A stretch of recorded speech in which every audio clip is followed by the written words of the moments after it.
অবশেষে আমরা চলে আসলাম জাফলং সেই কাঙ্ক্ষিত চা বাগানে।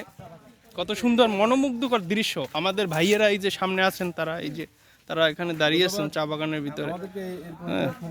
তাদের তাদের আমি বললাম যে একটু চা খেয়ে দেখেন। আমাদের হাসান ভাই 2 মেয়ের বাবা, 3 মেয়ের বাবা। আর এই যে আমি যে আর কি কণ্ঠ দিচ্ছি, আমি হইলে 2 ছেলের বাবা, ঠিক আছে।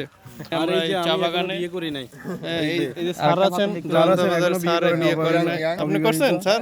না, আমি ছেলে বিয়ে দিছি আর কি। ছেলে বিয়ে দিয়েছে, ছেলে বিয়ে হয়েছে, ঠিক আছে। সে কিন্তু অনেক এগিয়ে আমাদের দলের। একটু সামনে এগিয়ে যাই, এখানে কি আছে। এখানে আবার ফুল দেখা যাচ্ছে, যদিও জানি না ফুল কি ফুল, সাদা সাদা রং। হ্যাঁ, কিন্তু দৃশ্য কিন্তু মনোমুগ্ধকর। হ্যাঁ, খুবই আমাকে আকৃষ্ট করেছে এই দৃশ্য। যাই হোক স্যার, এই দেখেন আপনি এই চার কি গ্রান্টার না আছে কিনা, একটু ছিঁড়ে মিড়ে দেখেন। গ্রান্টার নাই তো। যাই হোক, চা বাগানে আসলাম, ভালোই লাগতেছে। প্রথম জীবনে চা বাগানে আসলাম। চলেন ওদিকে যাই।